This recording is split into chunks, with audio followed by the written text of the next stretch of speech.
The Safety Net with Kendell Lenice. This is a talk show where you can feel safe to share your truth. After all, we've all been through something. We all have a story to tell. Our testimonies are never for us. They're to help and inspire others to think bigger, do better, to become wiser. Through our stories and testimonies, we can help each other heal, grow, and learn from our past mistakes in order to have a brighter and better future. It's not what you've been through, it's what you've grown through. This is the Safety Net. I got you. Our live show starts now. Hi everybody, this is the Safety Net with Kendell Lenice. Thank you so much for tuning in. This is a talk show where you can feel safe to share your truths. So on today's show, we are going to be talking about vulnerability.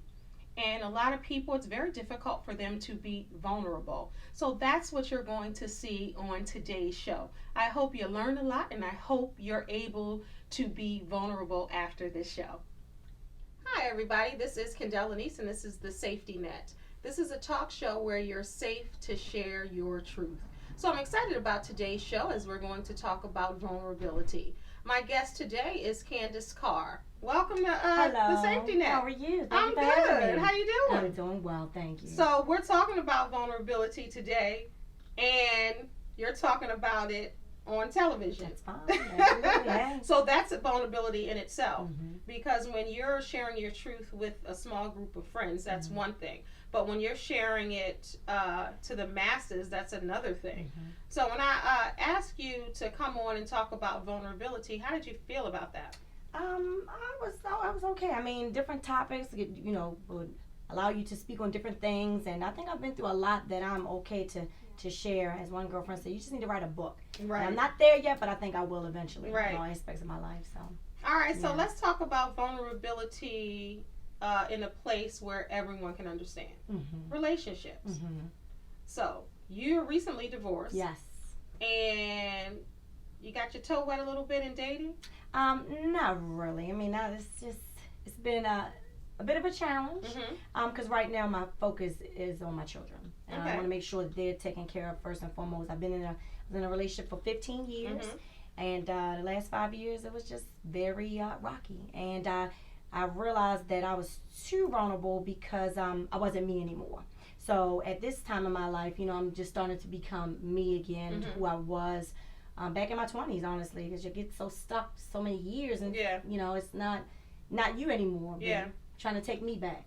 So let me ask you, so that's a good point. So when you're in a relationship and you're in a marriage, the only way a marriage would work if both people are vulnerable. Mm-hmm. To some degree. Mm-hmm. Of course, it's never going to be the 50-50 vulnerability because in a marriage, at one point someone might be vulnerable, Yeah. and then the next point someone might be closed. Mm-hmm. And it's difficult to get on the same page. So when you finally get on that same page and you're vulnerable and you're with someone for 15 years Mm-hmm. and that doesn't work out for whatever reason, do you find it difficult to even think about being vulnerable with someone else, letting someone else in to your heart, into your personal space?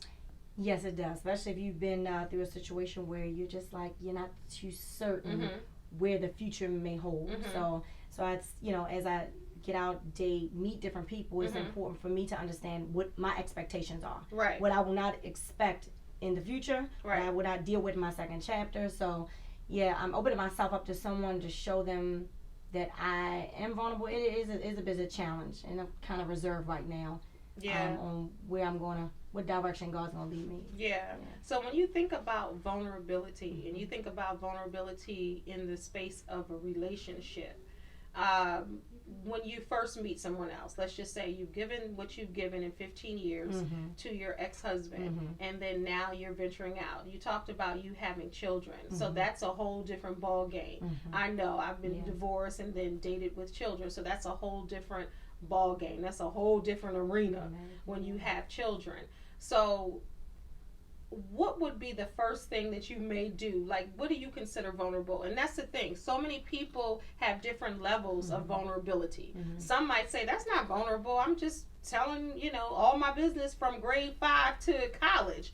But some people might look at that as vulnerable. Mhm. So how do you look at vulnerability? It's amazing you just asked, because I was just talking to a good girlfriend of mine about that, and it's important to kind of clean house. Don't bring in the next relationship all the baggage that you had from the previous relationship. And she said to me, maybe it's not time for you to really find that right one yet, because you're not done with all the baggage from the past. And I'm really not, because I'm still dealing with some other things with the children and support and things like that. And it's like, okay, you're right. I need to really clean house, make sure that's behind me. Yeah, absolutely. So that way I don't bring that toxicity or that, relationship, that into the next relationship, if you will. And I mean, that's a good point, because a lot of people do that. They don't give themselves time to heal, to breathe, to see what's wrong with them, because the first person you have to be vulnerable to, other than God, is yourself. So you have to really look into yourself and be vulnerable with yourself. Okay, so what about me do I need to change? Or what about me was the cause of the demise of the relationship, or the dissolution of the relationship? Because in any breakup, we're all guilty to some degree, some more than others, as we know.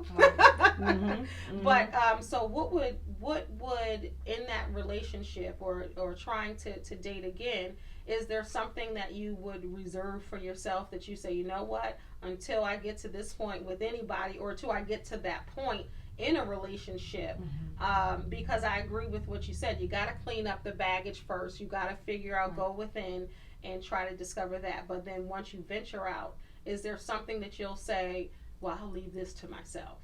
I mean, of course, I'll leave to myself what, what I've been through, because you find that if you put the next, you bring your relationship into the next one, it's like, okay, well, what was it that she could have did? Why did she allow this to happen? Yeah. Or why did certain things happen? But for me, I'm setting very clear expectations. A, do you respect women? And that's most important. I found that this situation I was in, the person did not respect women on no level. No mother, no aunt, no family member, no nothing. So I got to make sure, do you respect women? Yeah. If you don't respect women, I'm not interested at all. If you don't respect your mother, I'm not interested. If you don't show a level of respect for women, then that's a turn off for me. Yeah. And I'm not going to allow myself to get into that. But that's a good point, though, because that's a question that probably a lot of women don't ask. I've never heard a woman say, well, do you respect women? Because unfortunately we feel like it's a given that you should respect women. Or what's the relationship with your mother? With your mother or your daughters. Or your daughters. Yeah, or your daughter's mother. If you're married or if you have a ex that's a mother of your child, that's important. All of those are important questions to ask, because you can see how far you can go with someone. Because someone will tell you everything you need to know if you just listen. So true. Because you can't give everything to everybody. But I do think it's important to, when you're entering a new relationship or a new job or a new friendship, to have some level of vulnerability. Would you agree? I mean, yes, I do. And not giving everything up front. You just got to kind of feel a person out. Don't give too much. Hear what that person has to say, what they have to offer. Yeah. And, you just take a mental note. If this person's a good fit for me, fine. If it's not, then, out the door to the next, And filter out, like ration out the vulnerability. Right, exactly. Because you can't give everything to everybody, up front. Are there ever any other times where you struggle with vulnerability, or have you always been good with being vulnerable? Because so many people have difficulties being vulnerable. I would say maybe one or two other friendships. Yeah. I was vulnerable to a particular friend, and it just didn't work out because I felt, I had certain morals and beliefs, and that person did not. And you just kind of grow apart from people. It's one thing you meet somebody in your early 20s, and here we are almost 40, and people change. Just like in the marriage I was in, that person changed. And friendships change, and people change, and they're not on the same direction. So me being vulnerable to that particular person because they were my friend or my ex-husband, no, you just have to shift in the direction in which you want to go in life. Right, because everybody is different. Some people you can just be vulnerable with right away, and that's in friendships and relationships, at jobs, co-workers. Some people just give you that warmth where you feel like you can be vulnerable. And then some people, it's like, well, I don't want to share that. I want to wear that mask. I want to hide because I've been burnt before, and a lot of people feel that way. So if you could give advice to someone who is having difficulties being vulnerable, maybe in a marriage, maybe in a friendship, maybe with their family, what advice would you give that person? Best advice: be true to who you are. Don't make changes for anyone. And I found that even throughout the last 5-6 years of the marriage, I found that I was changing to be vulnerable to that particular person, to be submissive to that particular person, but that person wasn't doing me the same way. So be true to who you are. If that's not who you are on a day-to-day basis, don't just say that I'm going to put up with certain things just because. Right. Just because I'm supposed to be vulnerable. I'm in a marriage. Right. We're in a time where everyone's supposed to be vulnerable and kumbaya and tell everything about everything. Yeah. And that is a level of vulnerability. But just by you being on the show and talking about vulnerability and just being vulnerable, just sharing any piece of you, that's a level of vulnerability. It is. You know what I mean? So I appreciate that. I appreciate you even coming on and talking about vulnerability. Now, tell the people what you do and who you are in that aspect. Absolutely. I am a licensed real estate agent. My name is Carr. I'm with Executive Home Realty and been in the business for 12 and a half years. At one point in my career, I was also vulnerable as well. Didn't realize that I was taken advantage of by a real estate agent who said, buy the biggest home that you couldn't afford, and I couldn't afford it. So guess what that happened? That house went into foreclosure, had to file for bankruptcy. So again, that's being vulnerable, trusting in that person to give you the proper house, and it just didn't work out. And it's being vulnerable, and you're vulnerable without even realizing it, because you told the people that you got divorced. Some people put up a front. You told them that you filed bankruptcy. Some people wouldn't dare clutch their pearls. They wouldn't dare tell anyone. And you also said what? You said something else. You said bankruptcy, foreclosure, and a foreclosure. That's vulnerable. It is. That's to say that because so many people hid that. No one will tell someone that they filed bankruptcy, they've foreclosed, they've gotten divorced, because there's so much shame. But I feel like when you release the shame and when you really are walking in who you are, this is what happened. It doesn't make me, but this is what happens. So I appreciate that, and I know as a realtor, you get a lot of business just by you being vulnerable. Yes. I do, and a lot of people, they come to me and they say, thank you for sharing that. You know how shameful I was, and I had a bankruptcy, I had a repossession, I had this, I had that. I'm like, I've been there. Yeah. And it really touches the community I've found. So I continue to share my story every time I have opportunity to speak to, buyers and who went through, and sellers too. A lot of sellers are like, well, I don't really want to talk about divorcing. We have seller and buyer right now. Excuse me, two sellers, husband and wife, and they're shameful what they're going through. And I said, there's no point of being ashamed. Right. It happens. Let us help you sell the home, and let's get it done. Right. But I honestly think, and I know we've talked about this before, when you share your story with other people, it helps other people. So if someone else is looking for a home and healing, exactly. If someone else is looking for a home, they come to you as an agent, and you share a piece of who you are. That's being vulnerable, because so many people think, well, if I'm the professional, then I'm supposed to be this way. I shouldn't dare let them know what I'm going through personally. But how did you get to be so open with them about your story and about your testimony? Because sometimes I see you and you go even further in telling a piece of you or part of who you are. That's a good question. You know what? Actually, was it 6 years ago? I had a business coach before I met you, and I wish you were my life coach, business coach at the time. But she used to pull things out of me, and I had her for about 6 months. Probably by month 4, she said, Candace, when are you going to tell your real truth?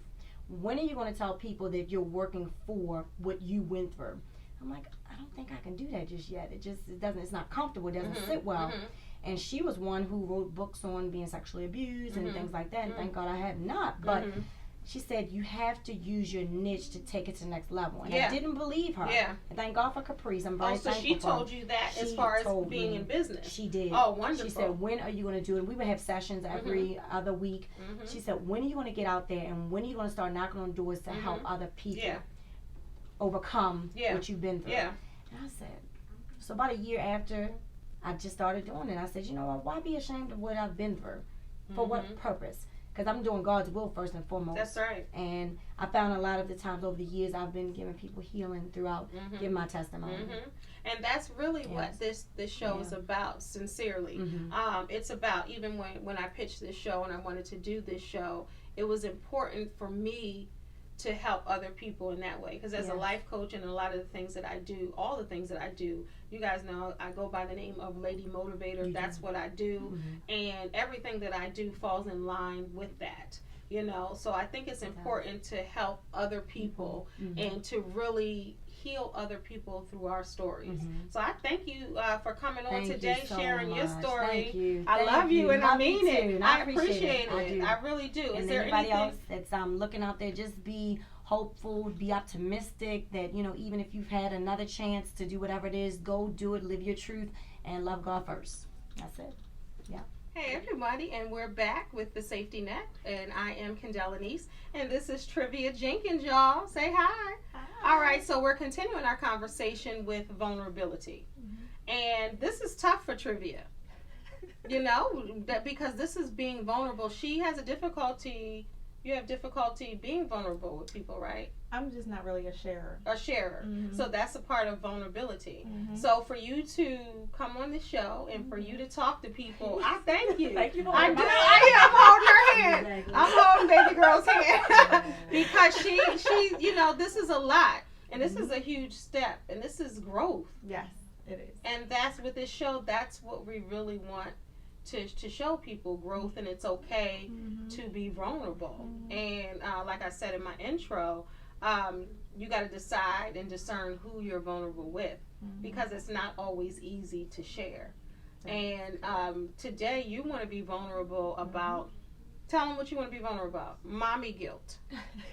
Yes, that is what we talked about. Right. And that is a vulnerability, because there are many women across this country who are guilty because they have to go to work, sometimes 1, 2, 3 jobs, sometimes long hours, going from one job to the next, or they're getting home late and they don't get a chance to put their children to bed. Right. You said you just experienced that for the first time. Right. So, as most people know, I work 2 jobs. I have a full-time job. I work as a business analyst, and I'm also a real estate agent. And so more recently, my business has been picking up. And just last week, I worked my full-time job. I came home. My kids are home for the summer.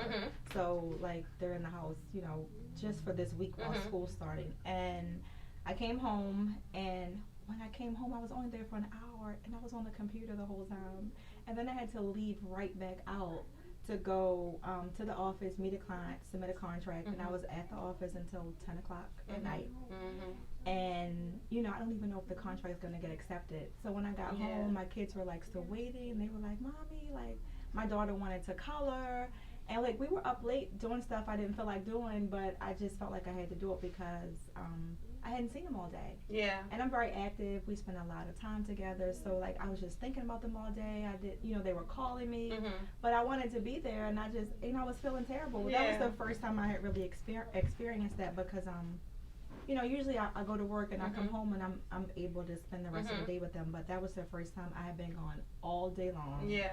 And even when I was home, like, I couldn't really pay attention to them because I was preparing to go to the office to meet the client. Yeah. And I felt terrible. And that was one of the things that I, you know, I kind of talked to Candace and Tekee about when we were on the phone. And I was just like, that was the first time I felt that way. And I didn't really know how to kind of work through it because I was almost in tears because you almost don't know if it's worth it. Yeah. You know, like, is it gonna be worth the time that I'm taking away from my children? Yeah. I don't want them to grow up and be like, well, yeah, Mom, you know, we did good, but Mom was never home, or you know, we didn't get to spend time together. Like, I don't want that to be their memory. Well, I will say this: that's not going to be their memory, because you're a great mom, and you have to know that you're a great mom, and know that this is all to provide for them.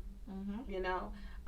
You spend more time with your children than not, correct? That is correct. I spend a lot of time with my children. So they're not going to see that. I have a 20-year-old, and I always, you know, check in with them. Like, okay, is there something that you're going to tell me when you're 30 that I didn't do or did, you know? So they're like, no, you're good right now. But as parents, we always want to make sure we do the best for our children. We want to make sure we're giving them the best.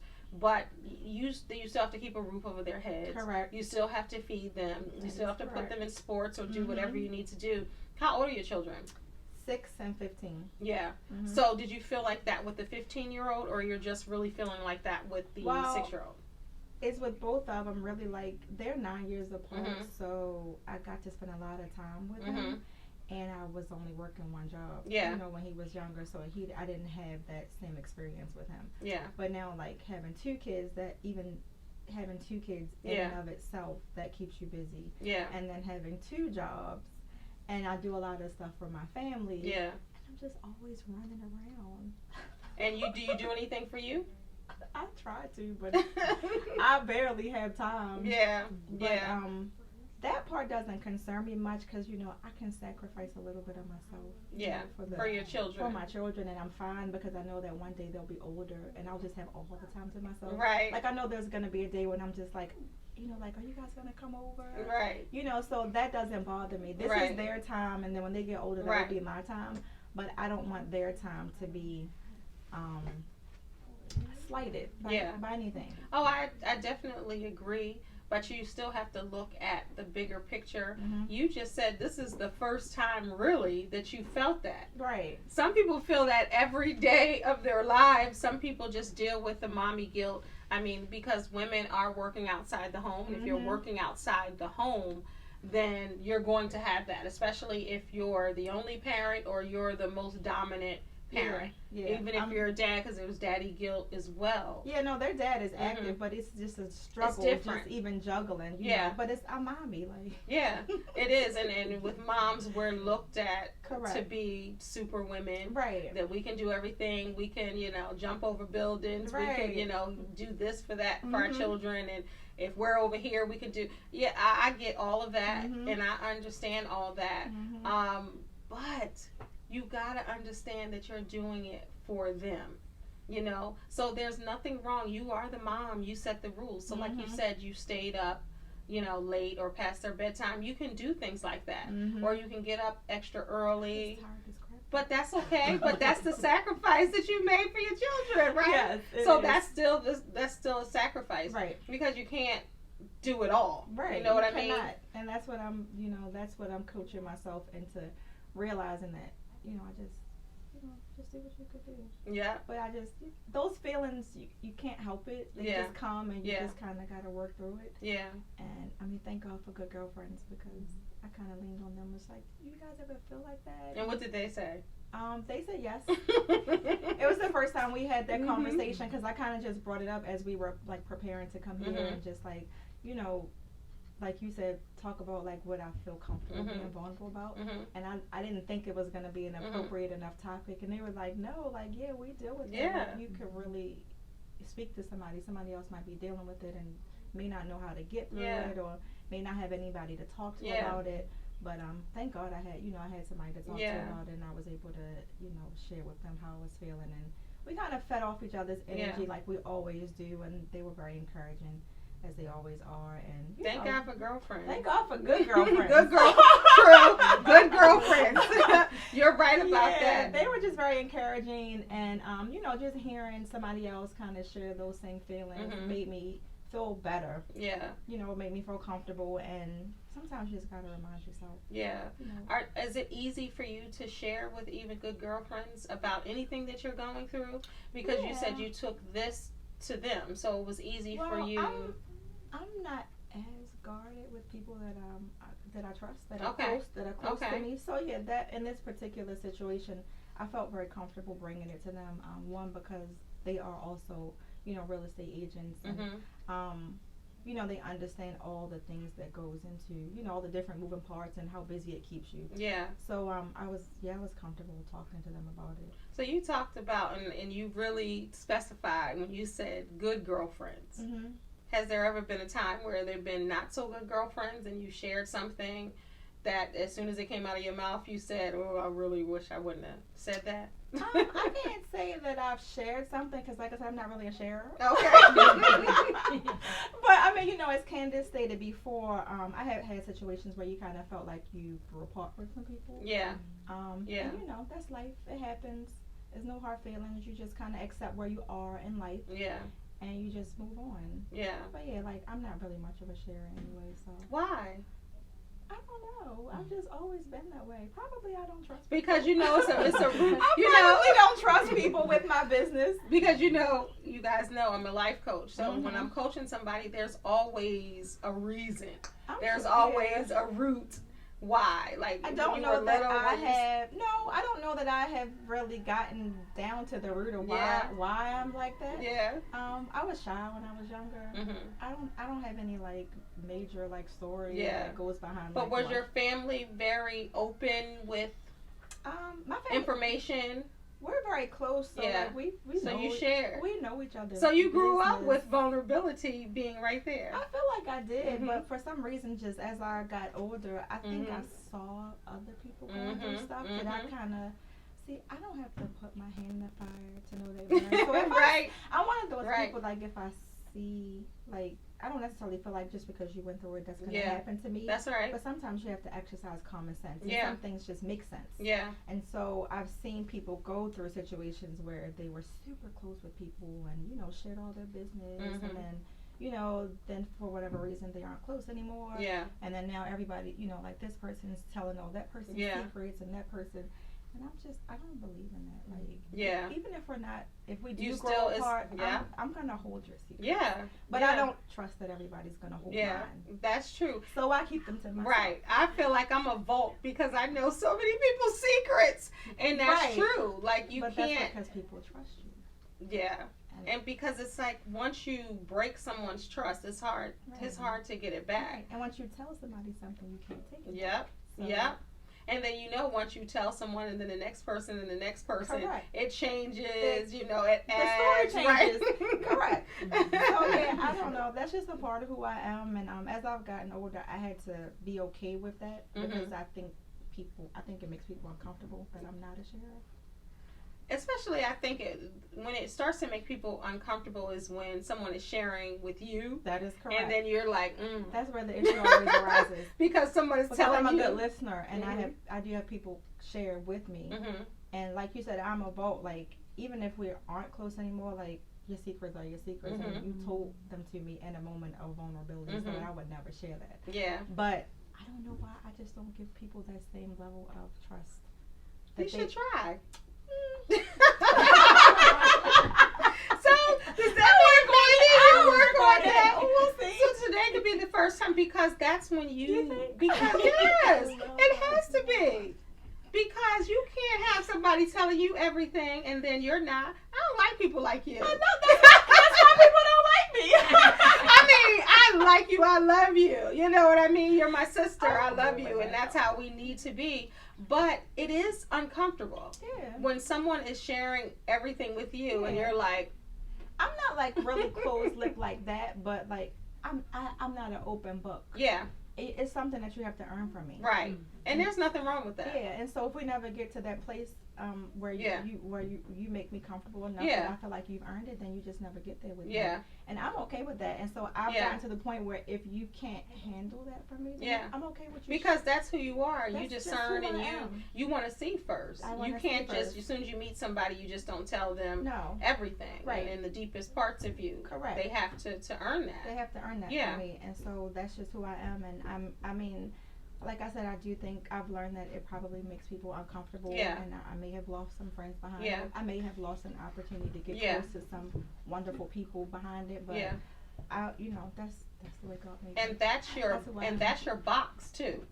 Yep. That's being in your box too, because that's where you're comfortable. That's your safe place. Correct. But then once you come outside of that box, then there's another world out there. Like if you should try being vulnerable with someone first. So the misconception is that I have people that I'm close to that know everything. That have learned that they have earned that level of trust with me. But not very many. Got you. And I don't really have a desire to have a plethora of people. And you don't have to. You know what I mean? And you don't have to. So, and that's what I want everybody to understand. Just because when people say that they're afraid to be vulnerable, sometimes it doesn't mean that they're not vulnerable with anybody. Correct. Right. It just means that it takes a while and they're very selective with who they're vulnerable with. Right. And that's how you should be. You know, but then some people are free because it doesn't matter. Like their lives don't matter. It's an open book. They feel like they can help someone.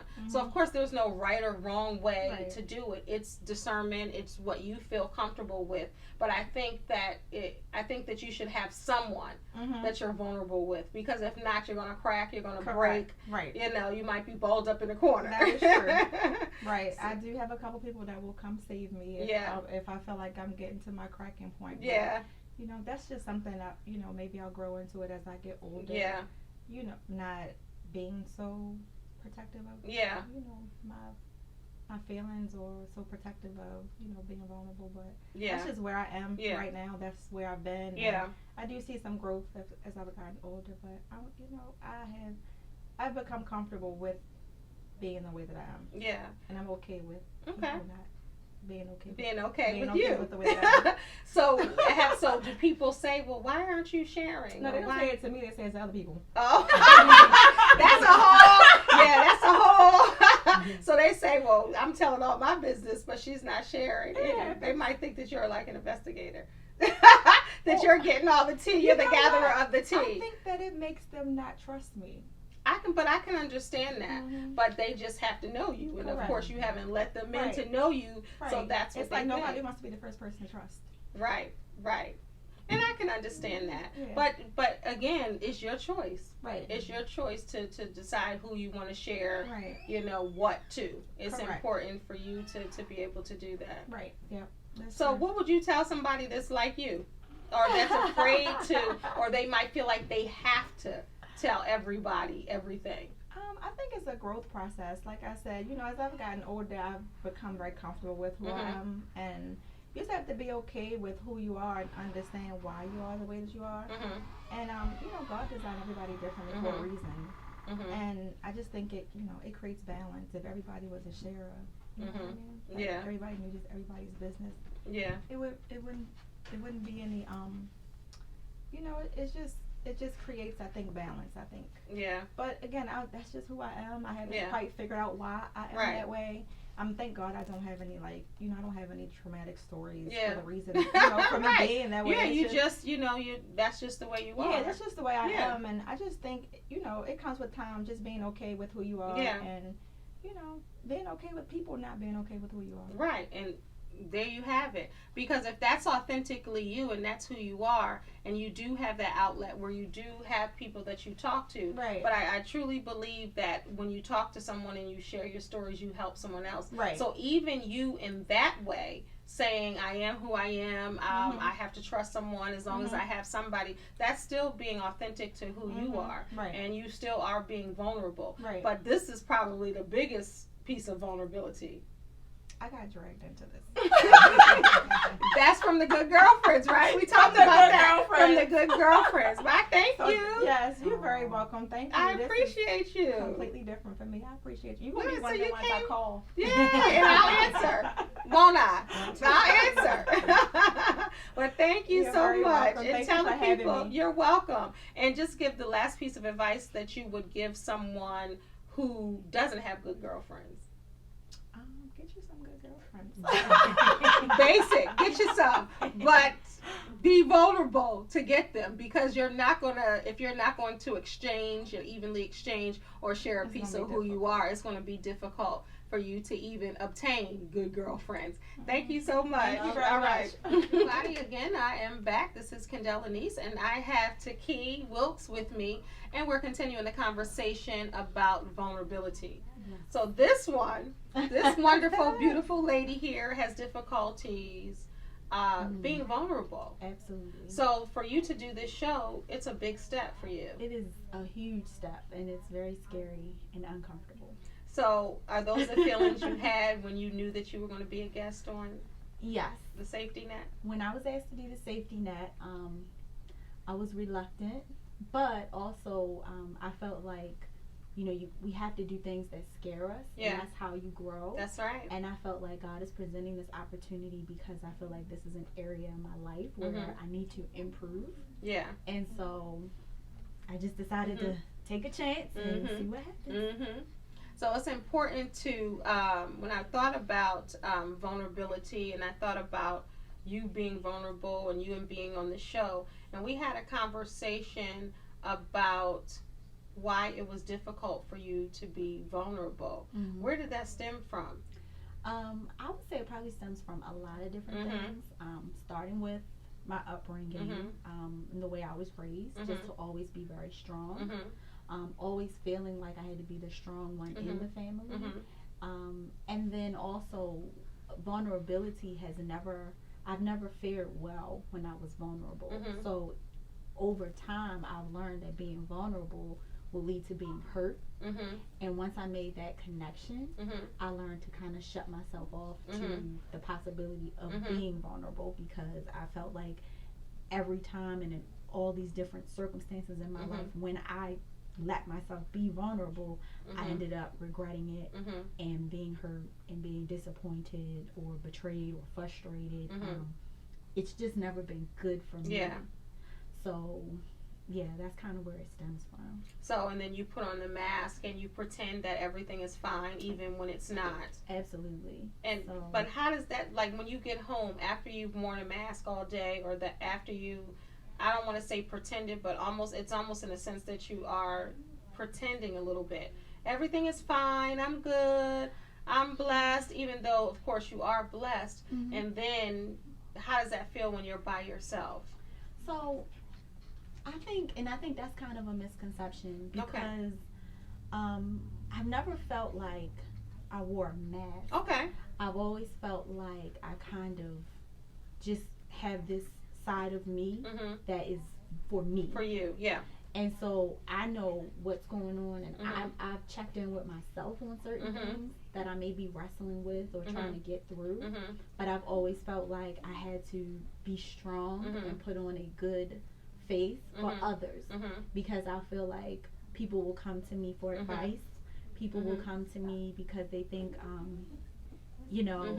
I've got it figured out. And I always just wanted to present that and be that for other people. I've never felt like I could then go to someone else and give them or put my pain onto them.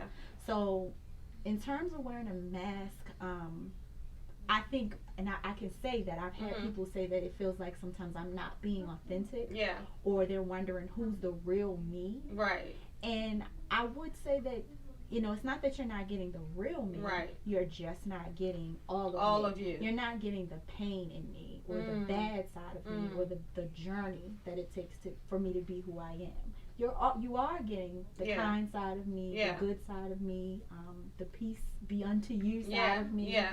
I'll give you that all day, because I always want to see the best in other people. And I always want to uplift and help. Sometimes I feel like if I put my hurt or my pain or whatever's going on inside of me onto someone else, then I could hurt them. Because I take on a lot as a good listener, as a friend, as a person that's there for other people. Sometimes I feel that pain. You're wearing the weight of everyone else's issues, problems, concerns, past traumas. And I'm fine with that, because I feel like I'm strong. No, but you're not. You're human. Right. You're not a robot. Right. You're not some type of trash, trash bin where you're just getting input everybody's trash, and then you go home and you're fine. I think sometimes that's a way for you not to have to share who you are, by being that person that everyone comes to. And if you feel like everybody's coming to you, then you don't have to share, because you're that designated person. You know what I mean? I agree. It's definitely like it's a defense. Because every friend group has that. Has that person. And I think it's a defense mechanism. And it's really held me back, which is why I wanted to come and do this show, because I feel like how so? In many situations, because I've been unable to let people in. In other words, if things are going great, and I've had friends say, well, if Tekee's life is going well, we'll hear from her, we'll see her, she'll check in. But when something's wrong in her life, she disappears, we don't hear from her, and we don't see her. I think a lot of people out there can relate to that. A lot of people are like that. Like, you'll hear from them when everything is great, but when they're not, when it's not great, they don't want to put the burden on other people. I want other people to worry, and I get very reclusive, and I go into a box. So I've dealt with depression and anxiety, and I dealt with those things by myself. I dealt with those things alone. That makes me sad. Well, it made me sad too. So you deal with it by yourself. Is it because you're afraid to reveal it, or you just don't want to? Because it's different if you're both. Afraid. Okay, so it's a little bit of you're afraid to reveal judgment. it and judgment. It's afraid of judgment, because once you feel like you are the strong person, it's hard to say, hey, guess what? Now I'm weak. Yeah. Or maybe I'm struggling with something that I just helped you get through, but I'm now struggling with it. How do I then go to you and say, hey, I'm struggling with this? But then it's also the inability to just open up. It's also just not wanting to necessarily be in that place. Yeah. Because, you know, I've had situations and circumstances in relationships and friendships where I have opened up and shared, and then got betrayed, got it thrown back in my face, regretted sharing things, or just learned that someone is just blabbering, you know, whatever, truths, lies, putting it all together, shaking it up and making it their own story. It their own story. Yeah. But that's why it's important, and I always talk about this, to check on your strong friends. Because a lot of times you think that person is strong because they're dealing with everyone else's, and like you said, you dealt with some of the same issues that people came to you with, but you felt like, I helped you, so what do I look like being in the same situation that I helped you from? But that's just life. That's reciprocal. It happens. But we have to come to a place where we don't care if anybody judges us, because we're our harshest judge. You just said it earlier before we even started filming. We're our biggest critic. Yes. And that's a lot of people, no matter how evolved you are, because I'm like that sometimes too. And then I talk myself out of it quickly. But that's just a part of womanhood, a part of nature, just a part of being human. You see your flaws. But instead of counting the flaws, you really have to count the blessings, because it's almost like people are counting what's wrong instead of what's right. Because it's easy for us to look and identify what's wrong. But sometimes we take what's right for granted so much, it's hard to identify what's right. But I will say everybody needs somebody, and everybody needs that person to lean on. You know, as your colleague said, you know, the good girlfriends. It's important to do that. But how would you feel, or what would be the worst thing that can happen if somebody judged you? And this is something that I've really been working through. Lately. I've been working through that because I did have this very similar conversation, and you know, someone said to me, okay, so they think you're this or that, and then what happens after that? Right. And I really didn't have a good answer. And so from that point is when I really started to kind of let go of some of that fear of judgment or fear of what people would think if they knew I was going through X, Y, and Z. And just realizing that it is okay. So, you know, I've been through and I've experienced different levels of trauma in my life, from childhood to teenage to adulthood, etc. And I've never really been comfortable talking about it with too many people. But with the traumas in your past. But I do have friends that I feel more comfortable sharing with as I get older and as I work through those issues. Less judgmental friends that may have possibly been through the same thing. Because and we talked about this before when I first met you. If you look like this, like somebody might look at you and say, this is a standard of beauty, you know, she has this, she has this, she has this, she's perfect, she had, you know what I mean? Some people look at other women and say, but that's what they do. Because we're taught, as you know, we had this conversation off air about what people look like, and you know, the standard of beauty, to be small, to be thin, to be this, to be that, to look like this. And then it's almost like a facade. It's almost just it's a covering. It's a shell. So sometimes people will look at you and they have this expectation. And so sometimes it is challenging to separate. Like what yourself. Expectation do they have when they look at you? A lot of times people will just think that, you know, have it all together. And it's difficult for me to admit, like, no, I don't. But I don't. You know, I really don't. And there's healing in that. There's power in that. And there's many times there's growth in that. Where I'm really struggling through stuff. And I find that sometimes I'll work even harder to be polished. I'll work even harder to look like everything is fine. Because I don't want to let people into what's really going on. To let people in. Because if you let people in, then they'll see that you're less than perfect. So if you're less than perfect, but I know I'm not perfect. No. But I am a perfectionist. I'm always seeking perfection. I'm always seeking to be my best. But yes, and there's nothing wrong with being your best. But perfection is not realistic, and that's boring.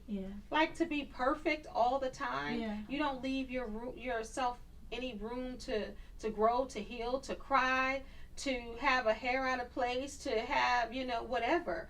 And there's freedom in that. There is. There's freedom in just being free to not even give a care about what someone else thinks of you. Or if you look perfect, or if one eyebrow is, you draw them on, one's up a little higher, one's a little lower. Which I do all the time. But some people might think, and by the way, I didn't say that because, they look perfectly even. Did. No, they're perfectly even. She says she strives for perfection, right? So their eyebrows are perfectly even, But a lot of people look and say, well, she probably has it all together. That's why I think it's so important for women to say, I don't have it all together.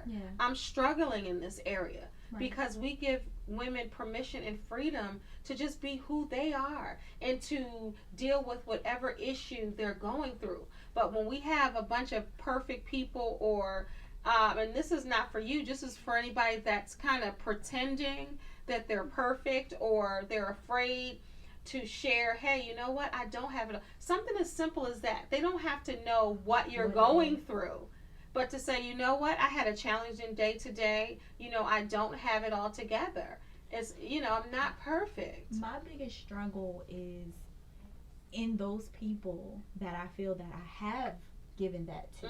Those people that I've chosen to say, you know what, I can confide in this person, whether it be in a relationship, whether it be in a friendship. Those people that I've been my most vulnerable with have then turned it on. Right. And so it makes it more difficult. Once that happens, you become more and more closed off, and you do start to decide, you know what, I'm just going to show people this part of me. I'm going to present this way. And all that other stuff that people can turn on me, I'm just going to keep it inside. And that's where it's safe. See, and that's so unfortunate. And I understand. I totally get that. And that's why, ladies, men do this too. The cattiness and the comparing and the judgment, that stops and that blocks people from really being who they are. Because if you're really not who you are, then how can you truly, truly, truly know what joy and happiness feels like? We know the joy of God and the love of God, and we know whose we are. So I feel like if we know whose we are, then we should stand in who we are. You know what I mean? Which is why I wanted to do something like this. Because and I'm so proud of you. I know I'm not the only person that's struggling with trusting, struggling with letting people in, and struggling with judgment and all those things. And the thing is, like, I know that it's a process. And I know I'm not going to go from 0 to 100. And I've made a conscious decision to keep trying. And I think that's the difference between Tekee a few years ago and Tekee today. Is that although I haven't been successful with finding the right people to trust, I am open to still trying to find the right people to trust, because I do believe there are good people out there. They are. And the people that are judging, the people that are criticizing, the people that are hypersensitive to whatever you're going through, those are the ones that are lashing out because they feel that inside. They feel judged on the inside. They don't feel good enough on the inside. They don't like how they look on the outside. So it's comfortable for them to judge you, but they're in pain too. That's why it's so important for us to share our stories and to get them out, because the people that are doing that to cause you to be like that are really like that. You know, they attack. Right, and they attack. And they hurt. attack. They hurt. They do. Although you may seem very strong and confident, there are moments when people really strike at you, and it's like, whoa, you know, what did I do to you to deserve this? And, I just have to understand that whatever they're going through it. Yeah. And sometimes they might need that. They need to get it out, and sometimes you're the punching bag. Absolutely. So wrapping up, what advice would you give someone that is like you? They feel like they have to be perfect. They feel like, they don't want to share. They don't want to be judged. Mm-hmm. So they keep arm's length from regular folk. And when I say regular folk, I mean people that aren't your close friends. Right. The best advice I can give is don't give up on sharing your story, because your story can help other people. Mm-hmm. Take risk and just try. And don't share everything. Don't trust people. If it feels wrong, it probably is. Mm-hmm. And that's the mistake I've always made, is trusting for too long. Like, once I know mm-hmm. it's not right, I stay in and keep trying. Just find those people that you can trust, and just don't close yourself off. I just want to say I'm so proud of you. I'm so proud of you. She had apprehension, but what I will say about you, Tekee, is that you didn't say no. You were up for the challenge. Yes. So that's where we find our growth, is doing things that we're uncomfortable doing. If we don't do things that we're uncomfortable doing, then we'll never grow and advance and move to the next level. And sometimes, there are tests to see if we're going to do this, because we don't know what's on the other side of that. If we just trust and let go just a little bit, if a process. It is a process, and that's what it is. Life is a journey. Everybody is on their personal journey. Yeah. So I thank you. Thank you so much. I'm so proud of you. Thank you. Hi, it is Kendell Lenice. I'm back with the Coach's Corner. So this is a segment in the show that I coach you. If you're watching this show, you will be coached on vulnerability. I am a certified transformational life coach. So with each show, I want to coach you as if you've come to me because you've had difficulties with vulnerability. Vulnerability is a tough thing for a lot of people, because in the days and times that we're in now, a lot of people are wearing masks. They're afraid to be who they are. But today it's time to take off the mask and be authentic. Of course, you have to be selective with who you decide to be vulnerable with, because if you pick the wrong person to initiate your vulnerability stage and they do something to lose your trust, it's going to put you right back into your shell. So it all starts with baby steps. The first step to 1,000,000 miles is the actual first step. So you have to first decide that you want to be vulnerable and choose accordingly based on who you trust. That's a good way to start. So it's just starting with baby steps once again. So picking certain things that you might not necessarily share with someone, but choose a person to share that with you, because you'll take everything that's off your heart and you'll lay it out, because it takes a lot of work to be inauthentic. And it takes a lot of work to hold everything in and to wear that mask. So it's time to take off the mask and be vulnerable. When you're vulnerable, you free yourself of the opinions that you have of yourself and the opinions of others. So it's time to start being vulnerable. If you have issues with vulnerability, you can always call me. I'll coach you through. It's not going to happen overnight if you've been in a shell your whole life. So we're going to start with baby steps, and tomorrow you'll start your vulnerability challenge. Thank you for tuning into this week's episode of The Safety Net with Kendell Lenice. I want to give a special thanks to my 3 amazing ladies who were courageous enough to be vulnerable. Don't worry, I got you. Thank you for tuning in. God bless. The one who knows my heart, I knew it from the start. When I'm lost, you're my tour guide. The only thing that's right.